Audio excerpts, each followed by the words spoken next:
Okay, let's dive right into this explainer. Today, I'm taking you with me on a bit of an investigative journey to uncover the chaotic, almost unbelievable reality of a tiny, highly disputed island over in Africa. We are traveling to a place where space is an absolute luxury, laws are practically non-existent, and international tensions, well, they boil over daily. It's a place that pushes the very limits of human community and survival. So, we have to start with a massive geopolitical puzzle right in the middle of Lake Victoria. Now, this isn't just any body of water. It's the largest lake in Africa and acts as the actual source of the Nile River, the historical lifeline of Egypt and Sudan. But nestled out there in the deep, choppy waters is an island that operates entirely on its own terms. Who really controls it? Well, to figure that out, we have to look back in time to see how this whole thing built up into the modern conflict we see today. Historically, it was colonial map drawing by Britain that established the borders here. But the way those lines were drawn left this specific territory in a huge multinational gray zone. Because the border between Kenya and Uganda is so incredibly close to the island, it has led to some intense, fiery disputes today. Uganda claims it, Kenya claims it, and even Tanzania asserts rights over the surrounding waters. It's literally a three-way tug of war over a tiny speck of land, and honestly, no one is backing down. And just getting there? Oh, it is an absolute ordeal. You start out in the capital, Nairobi, head over to the small town of Kisumu, and drive for 4 hours just to reach the shore. From there, it's a 26-kilometer, 2-hour boat ride. But trust me, this is no leisurely cruise. It is a harrowing sensory overload of deafening winds and huge, dangerous waves that make you seriously question if your small boat is even going to hold up. And as if the weather isn't terrifying enough, there are actual pirates roaming these deep waters. When you finally spot the island on the horizon, it almost looks like a mirage. To really understand the extreme, cramped reality of life on this rock, we just need to look at the numbers. The island of Magingo is 200 square meters. That is roughly half the size of a standard football field, yet it packs in a population of over 1,000 residents. The sheer density is honestly hard to wrap your head around. I mean, imagine cramming an entire village into a space you could literally walk across in about 5 seconds. And that density perfectly explains the visceral local nickname, the floating turtle. It captures exactly what it feels like to step foot into this iron maze. When you approach it from the water, you just see this dense, chaotic mass of corrugated metal huts stuck tightly together, looking exactly like a turtle's shell rising out of the lake. It's an incredibly striking image that defines their unique architectural survival strategy. So, without formal national laws, how does this work?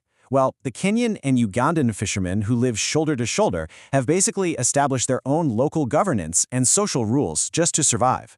When you arrive, the protocol is strict. Cameras must be turned off immediately, and you're sent to a secondary security island to pay a $250 entry fee, which gets divided between Kenyan and Ugandan local leaders. You don't need a visa, but you absolutely have to follow their rules.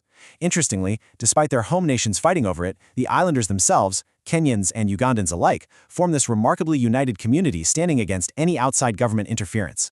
Being on the ground as a journalist, the experience is totally jarring once evening sets in. While the men prepare for their dangerous nightly fishing rituals out on the pitch-black water, everyone left behind hunkers down. By 10 p.m., I found myself in a tiny metal room as a violent storm battered the corrugated iron. Yet, right outside, the community is hosting a DJ party. It's such a bizarre juxtaposition, partying hard while surrounded by roaring winds, crashing water, and the very real dangers of the lake. The locals will tell you flat out, the sound of the sea here is overwhelmingly loud. There are storms all around you, just water and the deafening sound of strong winds. You really feel how the danger and isolation of the lake environment impacts their daily survival strategies. When a storm rolls in, it continues all night long. The entire community is completely at the mercy of Lake Victoria's unpredictable and violent weather patterns. But when the sun comes up, daily life resumes in these unbelievably cramped quarters. Everything is squeezed into this tiny, tiny footprint. You have to carefully navigate through claustrophobic corrugated metal alleyways just to find the few supermarkets or the local pool hall. Even basic hygiene requires strict social rules. For example, they utilize designated morning shower sections separated for men and women, because out here, every single inch of space has a crucial purpose. But then, our investigative journey hit a massive wall. What actually happens when you wake up, walk out of your metal hut, and find that the boat you docked the night before has completely vanished? This isn't just a minor inconvenience. On Magingo, it highlights a bizarre, almost unbelievable legal nightmare. This is where the multinational legal confusion really rears its ugly head. When a crime or accident happens, those competing claims make it almost impossible to find a real solution. You realize your boat is missing, you go to the tiny local police station to file a report, and then you just kind of have to guess. Did the thieves or the storm take it into Tanzanian waters, Ugandan, Kenyan? Because there is no unified law, you are effectively stuck on the island, a victim of this geopolitical gray zone. So you got to ask yourself, why on earth would anyone subject themselves to this? Why endure the violent storms, the pirates, the stolen boats, and the claustrophobia? Well, we have to zoom back out to the macro level. This tiny, storm-battered rock is actually the epicenter of a massively lucrative international trade. Everyone here, from local fishermen to Somali company owners like a man named Abdurrahman, they're all here for one specific prize, the massive Nile fish. $300. That's the estimated price per kilogram of this massive Nile fish in international export markets. When you realize just how huge these fish can get, you start to understand the incredible amount of wealth being pulled out of these treacherous waters every single morning. And get this, that price has shot up by 50% in just the last few years alone. This soaring global demand is driving millions of dollars right through this tiny, lawless community. The waters surrounding Magingo aren't just a lake, they are effectively a gold mine. As one local put it perfectly, this large Nile fish is exported for millions of dollars, which is exactly why everyone is fighting for it. This booming trade is the hidden engine driving absolutely everything we've talked about today.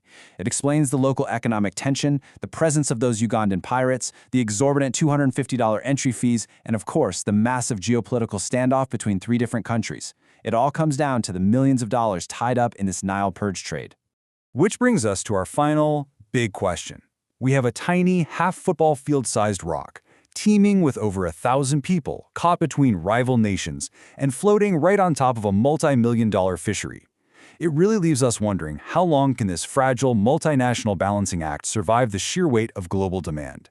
Will the fight over the Nile fish eventually trigger a full-scale war, or will Magingo Island somehow manage to remain the world's most chaotic, profitable, lawless floating turtle? Thanks for joining me on this explainer today. It's certainly a fascinating situation and definitely one worth keeping our eyes on.